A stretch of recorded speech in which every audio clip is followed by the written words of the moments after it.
Então, pessoal, boa tarde. Ah, Estamos aqui para começar um papo cabeça, né? Em nome da revista Flash VIP. Meu nome é Denis, eu sou designer gráfico, moro aqui em Chapecó, em Santa Catarina. E eu estou aqui para conversar com a Maria Célia e a Débora.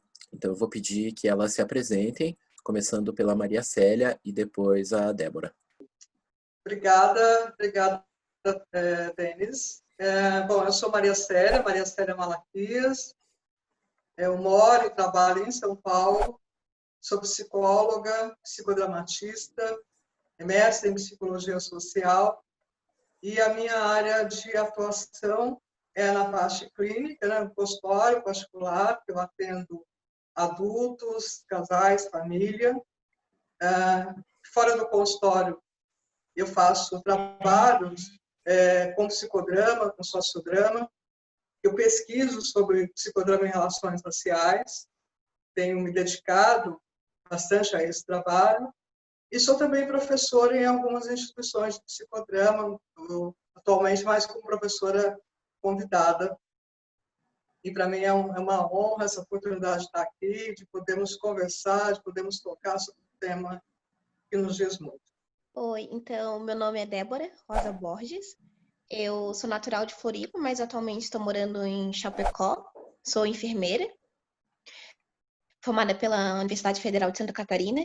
Eu estou trabalhando atualmente na Prefeitura de Chapecó. Também estou bem feliz de esse espaço que a FEV está dando, né, para a gente estar falando sobre um assunto tão importante, né, no nosso dia a dia, que está sendo tão divulgado, falado, né, então é sempre bom a gente falar sobre isso. É isso aí, a gente está aqui para falar hoje sobre racismo, né? Que depois do assassinato lá do George Floyd, lá nos Estados Unidos, por um policial branco, isso acabou gerando uma onda de protestos muito fortes e alguns violentos nos Estados Unidos e protestos pelo mundo todo, né? E aí, mais uma vez, a gente está aqui falando sobre esse tema, ainda bem, mas infelizmente parece que as coisas não andam muito, né? A gente fica recorrendo nas mesmas questões, ao invés de estar avançando. Parece que a gente está sempre tentando sair do lugar nessa questão racial. E isso se deve muito ao racismo estrutural, né, que é essa condição que as pessoas negras e pardas de pele escura enfrentam desde lá da abolição da escravatura, né, que na verdade aboliu-se a escravidão, mas o negro ainda continua condicionado a um papel de não tanta importância na sociedade, apesar de ser infinitamente importante, apesar dos negros serem 55% da população brasileira, então a gente ainda continua condicionado à luta pela sobrevivência. Em alguns lugares, uma sobrevivência econômica, em outros é uma sobrevivência de vida mesmo, né?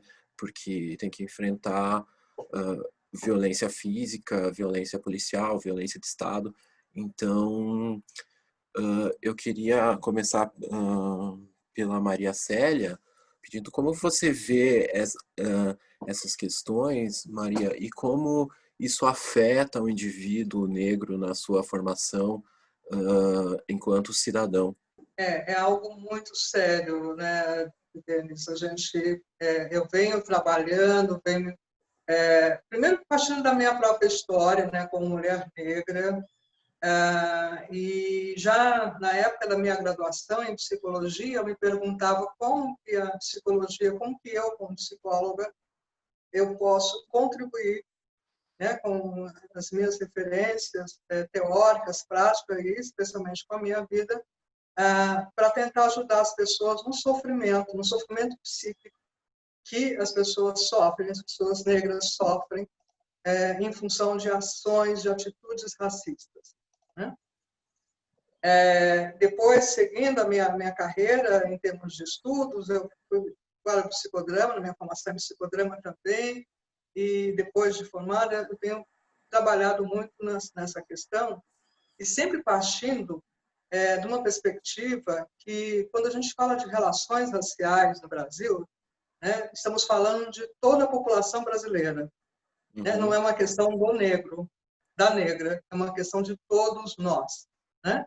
E é importante a gente se dar conta qual é o lugar, né? De que lugar estamos falando, que a gente possa olhar e se inquietar com o lugar em que, que é determinado desde o período de escravização do povo negro, e que, apesar de termos, né, uma chamada abolição oficial, a gente se dá conta que ainda, né, século XXI, estamos persistindo, resistindo, batalhando por uma libertação. Né? Então, os danos psíquicos são enormes, tanto eu, com as pessoas com as quais eu tenho trabalhado ao longo desses anos, no âmbito do consultório e fora do consultório. As dores emocionais, de angústia, de tristeza, né, de depressão, e, em alguns casos, até suicídio. Então, isso não dá mais para a gente parar, né, e continuar fazendo de conta que não vemos isso. Está aí diante de todos os nossos olhos, né, e olhar para isso, né, não só para a dor, mas, a partir disso, o que nós podemos fazer? A Débora foi modelo da capa da edição da Flash VIP, né? Na penúltima, se eu não me engano. Isso, acho que foi a penúltima. E eu estava pensando aqui ainda sobre essa questão do racismo estrutural, que eu demorei, assim, para me reconhecer enquanto homem negro, sabe? Sei lá, depois da vida adulta, assim, já.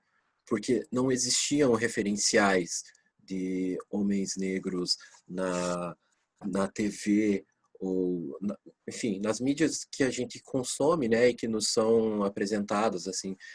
E para as mulheres, isso eu sei, mas eu quero ouvir de ti, que isso é mais pesado, né, e é bem difícil, assim. Eu queria saber de ti como que tu cresceu com essa relação, assim, da falta de representatividade e, Pois enfim, né? Na verdade, que é bem, bem engraçado. Eu acho que para a mulher tem um peso a mais, porque tem a questão da beleza, né? De questão do estereotipo, né? É que as pessoas, não, tem que ter cabelo comprido, liso. Os produtos, né? Querendo ou não, hoje em dia, ainda, né? Muito voltado para pessoas de pele branca. Não tem um referencial, né? Então, foi bem difícil para mim. Até eu passei por uma fase de transição. Essa transição, né, de Floripa para Chapecó mudou muito, né, nessa questão de ver também como mulher negra, né, eu sabia que o racismo existia, mas era uma coisa mais distante de mim, né, lá em Floripa. Não sei por que dizer essa diferença que tinha. Mas daí chegando para cá, são algumas coisas que eu vou pontuar aqui, tá? Por exemplo, as pessoas me perguntam muito hoje em dia: ai, tu fala bem português, né? Porque elas me confundem, pensam que eu sou haitiana. Tipo, eu ficava muito chateada. Meu Deus do céu, eu sou brasileira e eu tenho que ficar falando que eu falo bem porque eu sou brasileira? Não é porque eu não aqui em Chapecó que eu sou haitiana. Então, tem muito Sim. disso no meu dia a dia, sabe? Sim. Daí tem a questão do... Antes eu usava cabelo alisado, acho que tá uns 3 anos, mais ou menos, que eu tô nesse período de assumir a mulher negra que eu sou, né? Que antes a gente cresce, né? Não sei se tu tem irmã, enfim.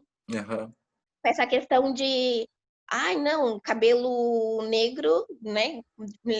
Preto é cabelo duro, mas não é cabelo duro. Tanto que eu nem conhecia, né? Porque não sei com que idade eu comecei a alisar o meu cabelo, e eu não conhecia a estrutura do meu cabelo. Daí, com o tempo, eu pensei, estava caindo, né, por causa desses alisamentos, em tudo, vou desistir, e coloquei trança.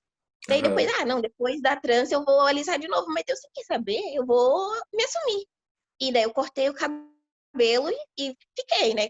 Aí todo mundo achou diferente, né? E o pessoal achava bonito, elogiava, né? Não tive problema quanto a isso. Aham. Mas é uma questão que daí as pessoas olham pra mim, ai, posso tocar? Eu, Uhum. pode. Ai, é macio, né? Deu sim, é macio.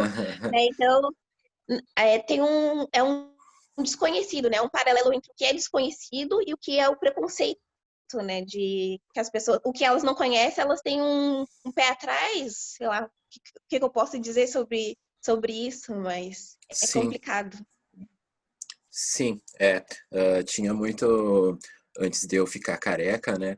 Tinha muito essa questão, assim, das pessoas pedirem, mas você não precisa nem pentear teu cabelo, porque ele já acorda e já fica assim, sabe? Então, são questões bem complexas, assim, e que estão intrínsecas, né, na sociedade, que a gente não consegue se livrar disso.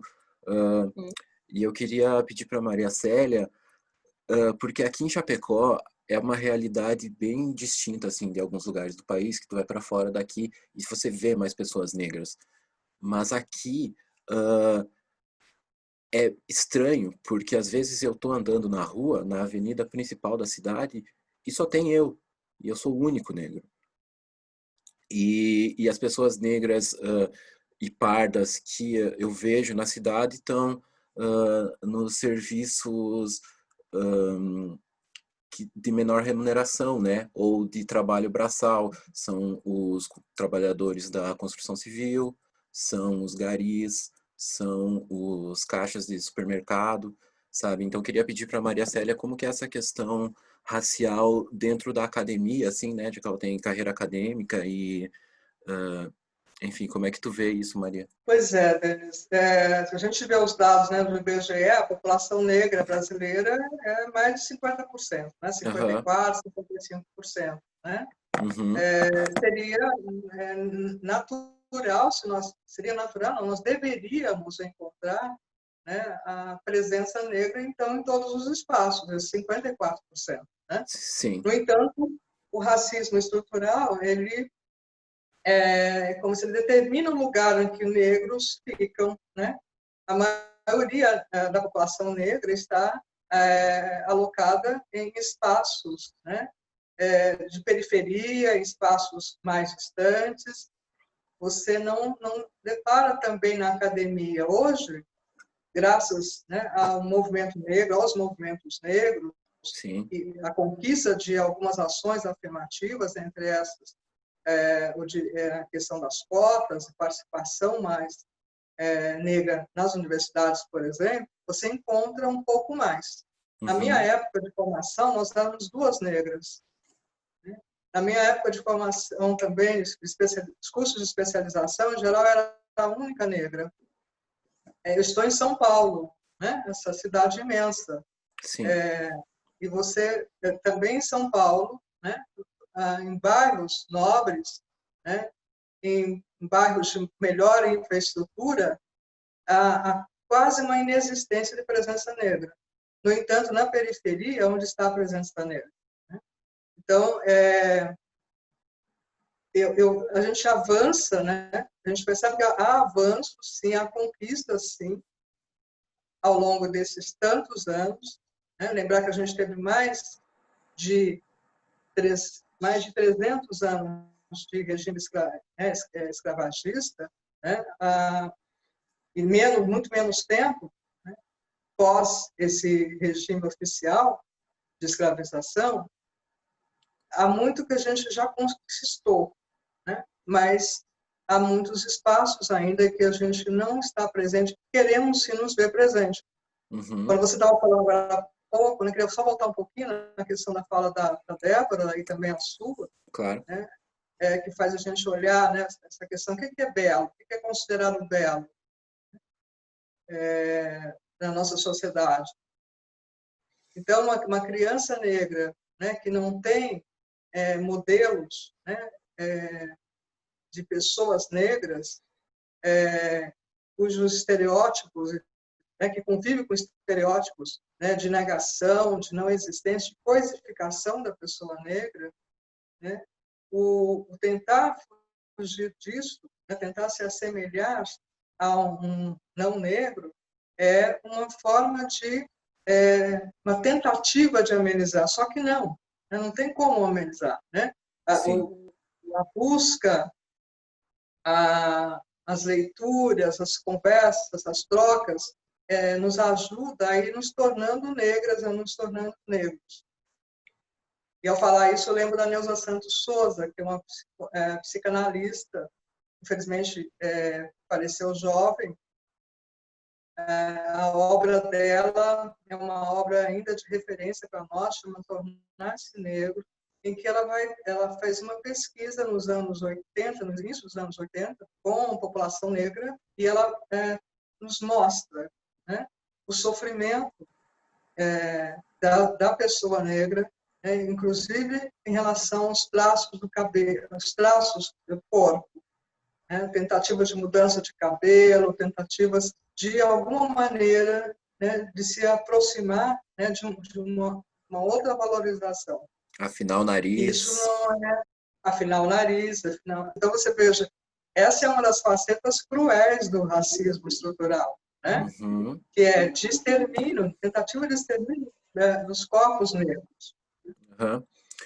E essa condição, né, do racismo estrutural, ele coloca a gente, como eu falei no início, numa condição de sobrevivência e não permite, por exemplo, o trabalhador da construção civil que ganha R$ 1.500, inclusive vou citar essa questão aqui da renda, que a renda média mensal de um branco hoje no Brasil é por volta de R$ 2.796. A de uma pessoa negra por volta de R$ 1.608. Então, o que são R$ 1.608? É sobreviver, né? Se você é uma pessoa e tem uma família, você está condicionado a sobreviver. E isso não te dá acesso a equipamento cultural, não te dá acesso a entretenimento, né? Não te dá acesso a nada além do usual de trabalhar e de comer e de ter a vida que só serve para amanhã você acordar e trabalhar de novo, né? Então isso também é cruel e isso é uma escala, né, que precisa ser quebrada, porque senão a gente vai ficar até quando, né? Quantas gerações vão nascer e vão morrer nessa situação, né? Então eu acho que é importante que a gente discuta isso. E o cenário para as mulheres negras é ainda pior, né? Porque as mulheres negras ainda ganham menos do que os homens negros. Então, eu queria saber de vocês duas sobre isso, assim, como é que vocês viveram essa relação de trabalho, sobre essa questão da mulher negra no mercado de trabalho. Na verdade, que graças a Deus eu não tive tanto problema, eu acho que pela questão do meu emprego, né? Que como eu sou, tive a oportunidade, né, também pelo meu estudo, enfim, né, questão de valorização, de ter conseguido fazer uma faculdade, enfim, eu consegui passar num concurso, então, querendo ou não, eu não tenho tanta cobrança direta, assim, eu acho que se fosse um trabalho privado, assim, teria mais uma cobrança maior, né, questão quanto à estética, de estar ali dentro de um padrãozinho, né? Então, eu sempre fiquei Uhum. muito preocupada com isso, sabe? Porque tem pessoas que eu sei, né? Eu tenho contato com muitas pessoas, né, durante o meu trabalho, e eu sei que às vezes elas não querem ser atendidas por mim, mas não tem outra opção, né? Vão fazer o quê? Já aconteceu uma situação, né? Uma não, várias, né? Eu tô falando com a pessoa e a pessoa eu tô falando a mesma coisa que uma pessoa do lado e ela fica olhando para outra pessoa, ela não se dirige a mim, sabe, para Uhum. falar. Mas ela vai fazer o quê? Ela não pode pedir para me mandar embora, né? Só se eu cometer alguma coisa, algum crime para irrelevante, né? Mas estou fazendo a minha função adequada, né? Sem nenhum erro. Então tem essa questão, mas eu acho que quem depende de questão de produtividade ou não sei, questão de aparência, eu acho que sofre mais, né? Como é um trabalho que é concursado, me dá uma garantia de ser quem eu sou. Eu acho que isso me dá uma segurança de, eu uso meu cabelo com trança, eu uso meu cabelo com black e ninguém fala nada, sabe? Uhum. Aham. Eu fico feliz e pelo menos disso eu não tive um problema ainda, né? Você estava falando, né, Délio, você está trazendo dados estatísticos, né, econômicos e estatísticos do mundo do trabalho, né? Sim. Uhum. Realmente é isso, né? Quem ganha mais é o homem branco, depois a mulher branca, depois o homem negro e, por último, a mulher negra, né? Aham. E nós trabalhamos e trabalhamos muito, né? A nossa batalha para conquistar o trabalho, né? O direito ao trabalho, para permanecer no trabalho, né? Porque, em geral, somos os últimos a serem admitidos e os primeiros a serem demitidos. Né? Então, a luta nossa por sobrevivência ela é muito grande. Eu não gosto de particularizar, mas eu também me pauto na minha história. Né? Uhum. Os anos que eu tenho de formado, quanto que eu tenho investido, tenho trabalhado, hoje eu estou numa posição mais confortável, mas eu não tenho dúvida, né? Se eu fosse uma mulher branca, com a mesma trajetória de luta, de persistência, de trabalho, se não estaria eu estaria numa posição economicamente e socialmente mais confortável ainda do que estou. Eu teria demorado menos tempo. Eu demorei muitos anos para chegar nesse lugar. Sim. E, obviamente, eu não cheguei sozinho. Eu cheguei, né, muitos chegaram antes de nós, né, de todos nós, né? Sim. Abriram espaços para a gente estar aqui. Acho que a gente está aqui hoje discutindo essas questões, trazendo essas questões. E sempre que eu falo isso, eu acho que é importante a gente estar lembrando, porque tem pessoas que acham que a gente só sabe ficar reclamando, Aham. falando as mesmas coisas, que a gente não muda o discurso. Né? Primeiro, como vamos mudar a nossa fala, né? Se a nossa realidade ainda é essa? Né? E a outra é que essa realidade não é conhecida nos bancos escolares. Em nenhuma etapa do ensino falado, trabalhado, com raras exceções, mas a gente não está falando de exceções, a história verdadeira do negro no Brasil. Então, somos nós, por nós, contando a nossa história. Para quê? Para que tenhamos conhecimento. E, a partir disso que sabemos, né, olharmos para isso, compreender essa história. Quando a Débora fala da questão do trabalho, né, Débora, concursos públicos, eles até em determinado momento, né, hoje eu não sei, não tenho acompanhado, mas até em determinado momento era isso mesmo, né, não tinha foto. Então, ingresso, você ainda vê muitas pessoas negras trabalhando nos espaços públicos, nos equipamentos públicos, na iniciativa privada, mas mesmo assim, ainda voltando um pouquinho, dentro dos equipamentos públicos, olha onde estão esses profissionais, mulheres e negros trabalhando. Né? Em geral, não estão em cargos de comando, de direção. Então, na base da entrada. Né? Na iniciativa privada é mais ainda, é mais gritante ainda. Para determinados cargos, negros e negras não são escolhidos. Há um crivo no processo seletivo visível, dito como visível, mas profundamente visível para nós, né? Do que acontece quando, de repente, para uma vaga de direção, para uma vaga de chefia, por mais que tenha avançado no processo de seleção, nas entrevistas finais acontece algo mágico que a vaga desaparece. Sim. Você falou antes ali sobre o tempo, né? Queria voltar um pouquinho. Você falou sobre quanto tempo você demora para alcançar alguma coisa, né? E eu tenho alguns colegas de trabalho, assim, que a gente tem a mesma idade. Mas eu não tive, e a minha família não teve condições financeiras de me colocar na mesma condição educacional que ele. Então ele chegou muito antes e com muito mais qualidade do que eu. Eu tive que ralar muito para a gente estar no mesmo cargo, sabe? E E é importante que as pessoas brancas, você também falou no começo, que a Maria Célia, né, falou no começo que essa questão do racismo é uma questão que envolve toda a sociedade, que é importante a sociedade e as pessoas brancas entenderem que não é, quando a gente fala essas coisas, não quer dizer que as pessoas brancas sejam más, mas que essa cultura de deixar o negro para o final da fila, ela existe, tipo, a gente precisa parar de negar isso, né? Porque e as pessoas brancas precisam parar de negar isso, elas precisam ver que isso está acontecendo para que elas tenham consciência que isso precisa ser mudado, porque isso faz mal para todo mundo, né?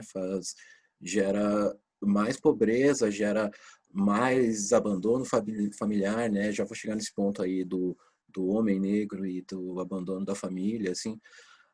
Então, é bem complexo, né? Tem alguns outros dados sobre a presença de negros, por exemplo, no poder legislativo, né? Então, tipo, a gente já não são apenas 24,4% dos deputados federais, 28,9% dos deputados estaduais, e 42% dos vereadores eleitos. Então, a gente não chega numa representatividade do tamanho da nossa população, né? Nunca, e isso faz diferença na legislação e na cultura do povo, né? Eu queria saber como é que vocês veem isso, se vocês já tiveram um candidato negro para votar. Eu sempre procuro olhar assim, os candidatos, procuro, sobretudo as candidaturas negras, a candidatura negra e a posição desse candidato ou dessa candidata. Que é importantíssima, né? Não basta só ser negro. A gente precisa olhar quem de fato nos representa, né? Quem de fato pode nos representar, não para colocarmos lá e ponto, lavarmos as mãos, mas para continuarmos acompanhando, né? Acho que é um comprometimento de todos nós, né? Isso é difícil. Precisamos ficar atentos, sim, porque o sistema não quer que a gente faça isso. Não quer que façamos boas escolhas, né? Eu tento fazer as melhores escolhas possíveis.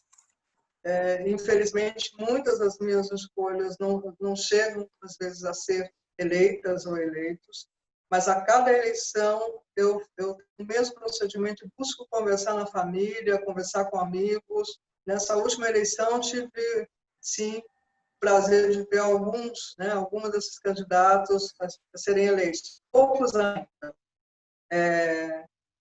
mas a gente tem uma oportunidade daqui a pouco.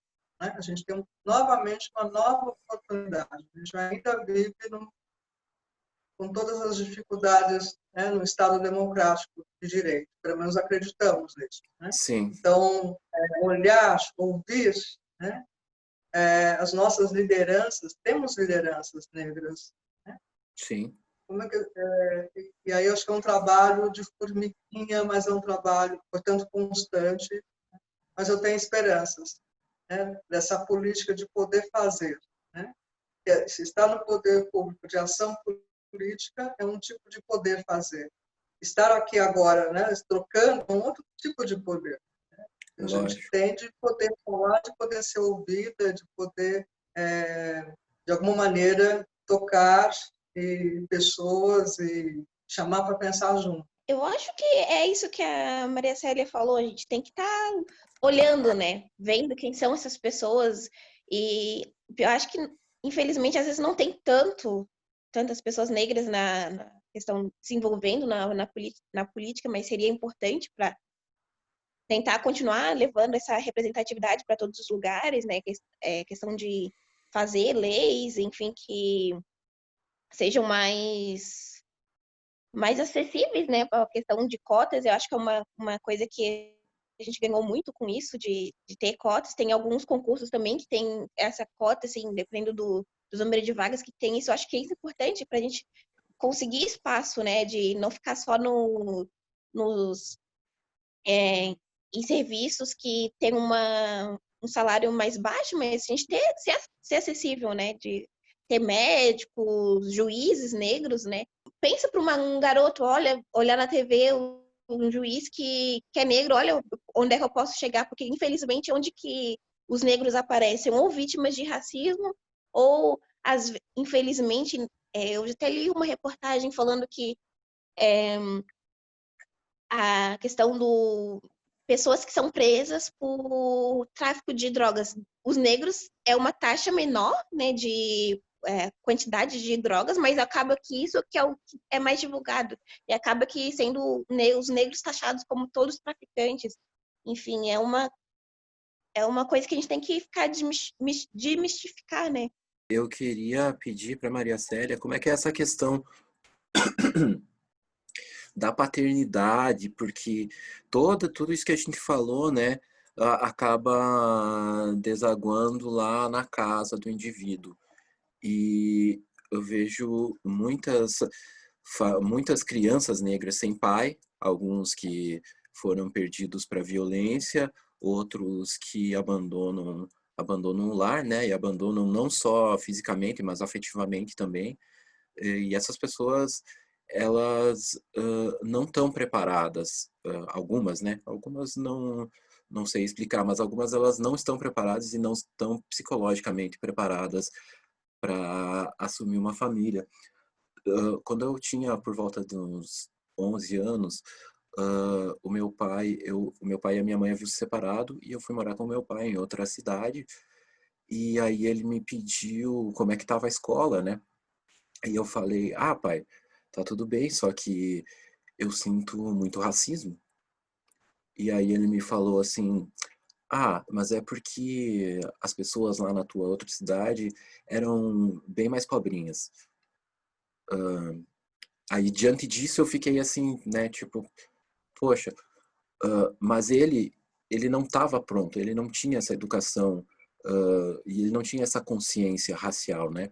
Então eu queria pedir para Maria como é que essa questão racial impacta nas famílias negras brasileiras.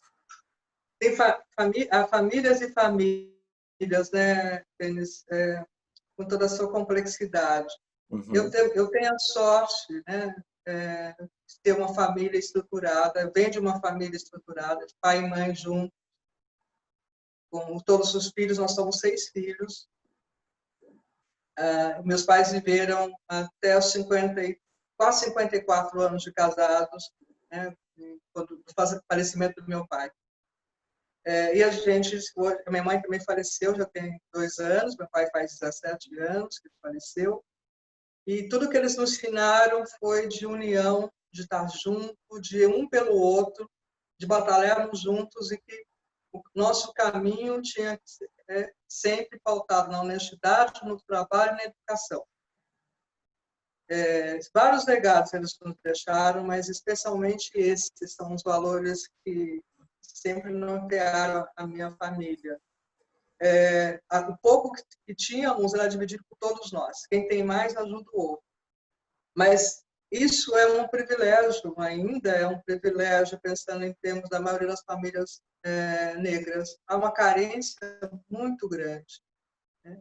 São filhos de pais profundamente carentes, que não tiveram esse primeiro ninho, né, de recebimento, de aconchego, de poder bancar. Toda criança precisa de adulto junto, né? Alguém que exerça o papel de maternidade, de paternidade. E muitos das nossas adultos e crianças não tiveram. São famílias, é uma população enorme, né, que é fruto de faltas, de muitas faltas. Falta de educação, falta de moradia, falta de acesso à educação, falta de acesso à moradia de qualidade, né? Então, nosso povo tem sobrevivido assim, guerreando todos os dias. Não sei nem quantos leões por dia temos que matar para, né? E com o assassinato, com o genocídio da população negra, sobretudo os jovens negros, os homens negros morrem muito mais cedo, né? Apesar que a cada 23 minutos morre um jovem negro no Brasil. Então, a maioria das famílias são famílias que são chefiadas, né, por mulheres. Os homens adoecem, morrem, E muitos também estão presos, como a Débora falou, no sistema carcerário brasileiro, está cheio de homens negros. Porque cometeram mais crime? Os negros cometem mais crime? Qual o sistema que leva à criminalização, né? Uhum. E também que não possibilita acesso a bons advogados, porque tem bons advogados, tem outro tipo de atenção e de defesa, né? Uhum. Mas eu não tenho acesso a advogado. Então, isso, né? Se não há uma intervenção urgente, né? Imagine daqui a mais tempo, né? Daqui a alguns anos, não precisa muito tempo.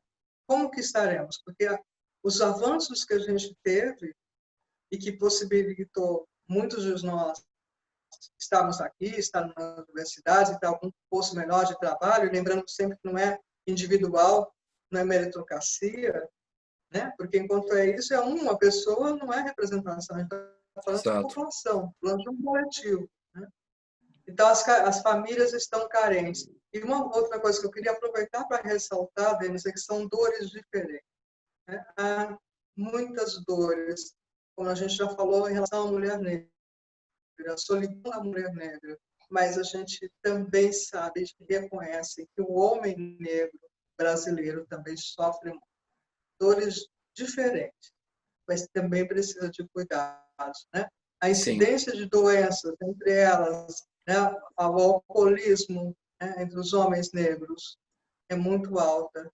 A taxa de suicídio é muito alta.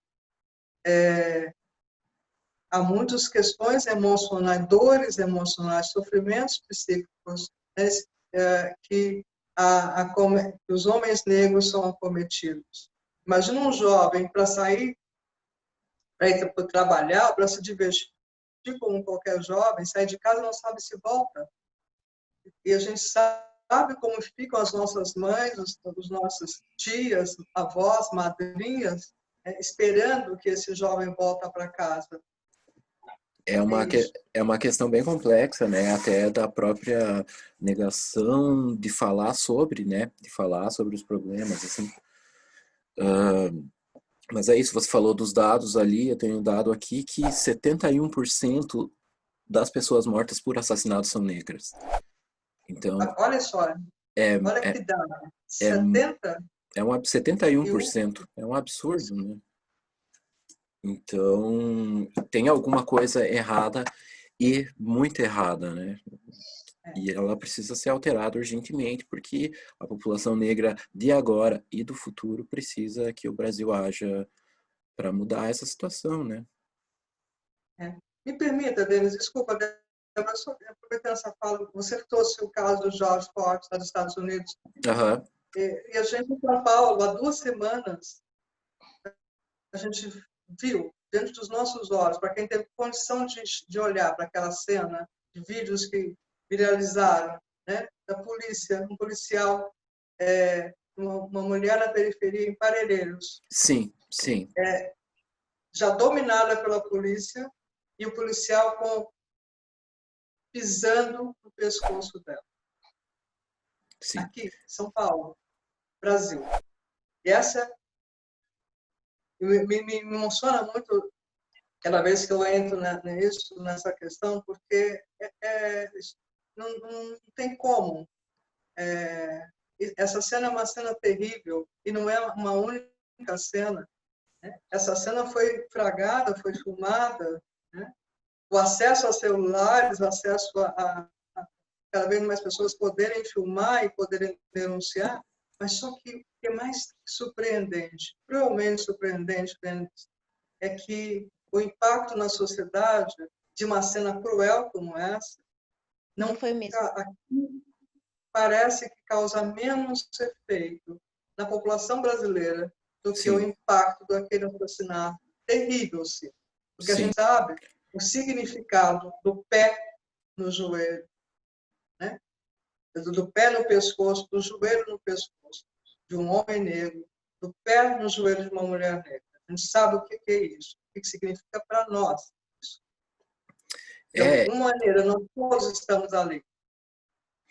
e é Com nossos, absolutamente a mesma cena, todos né? temos cuidado.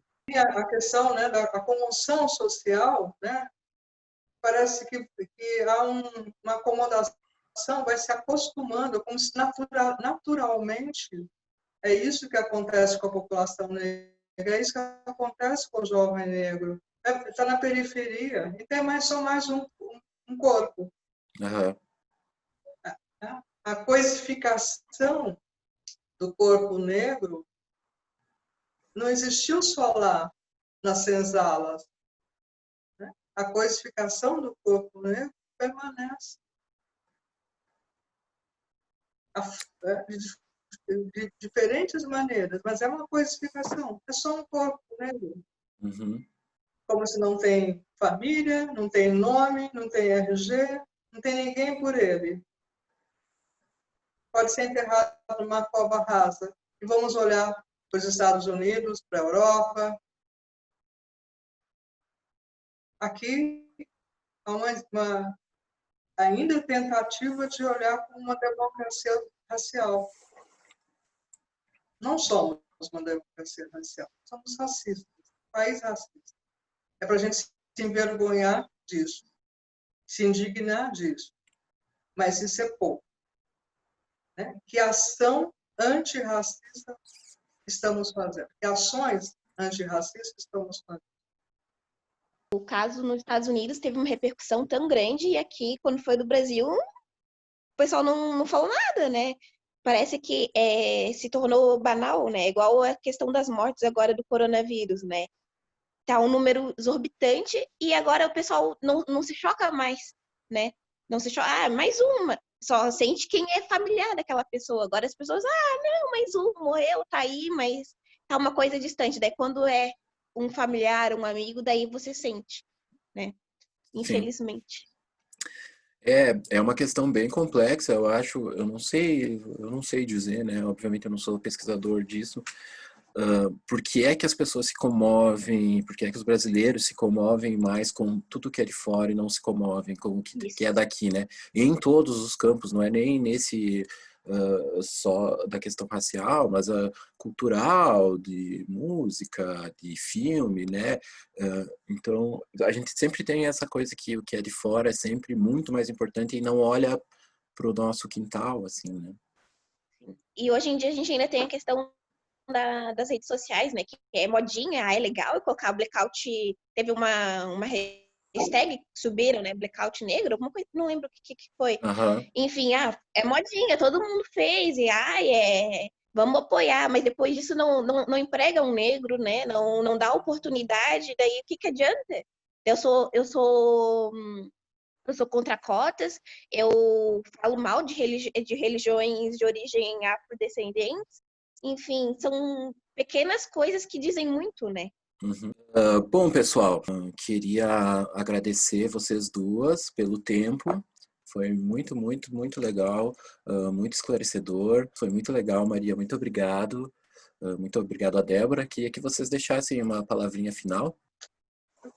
Eu gostaria de dizer, Denis, assim, que assim, a gente está falando de dor, sim, de dificuldade, sim, mas eu tenho sempre esperança, né, que a gente, ao falar também, a gente está tratando as nossas dores. Né? O não falar, para mim, é mais danoso. Né? E que a gente busque trocar com quem está mais perto. Que a gente busque também ouvir quem está mais perto. A gente pudesse se inspirar nos quilombos. Um dos quilombos que eu pesquisei um pouco, o quilombo de Palmares, né? Pensar que quilombo era um lugar, né, em que negros, né, fugindo, e lembrar que essa fuga era também uma forma de luta, e indo para um lugar, né, chamado de quilombo, difícil acesso para chegar até lá, e lá construir um espaço de troca, de autogestão, de compartilhamento de cuidados, em que as diferenças se complementavam. Eu vejo esse aquilombar-se, né, nesse inspirar nos quilombos como um lugar de oportunidade de libertação, que a gente possa se alimentar, se cuidar. O autocuidado, mais do que nunca, é necessário, porque a gente precisa continuar sobrevivendo. Que a gente faça tudo para continuar sobrevivendo.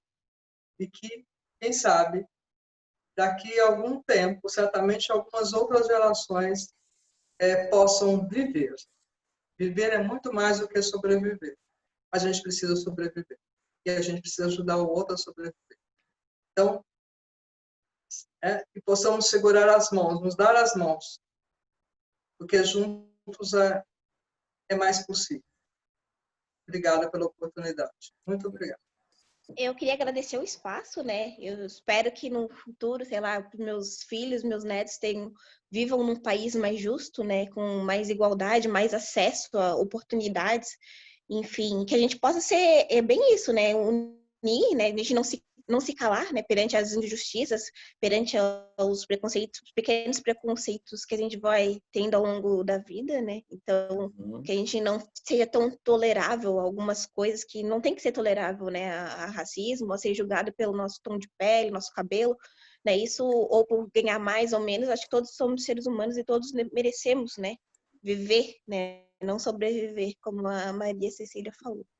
Era isso, obrigada pelo espaço, esse momento de fala que é tão importante, né? Que mesmo a gente ainda está lutando ainda por um espaço, é importante que a gente não desista de lutar por isso, né? Que é o mais do que justo. Perfeito, gente. Só tenho a agradecer. Gostaria de agradecer também a equipe da Flash, a Carol, o Nando, a Duana, a Carla, todo mundo. Agradecer pelo espaço, pelo convite. E nos encontramos aí nas lutas da vida e nas alegrias também, né? Que viver também não é só lutar. E é isso. Muito obrigado. Poder ao povo preto. E até a próxima.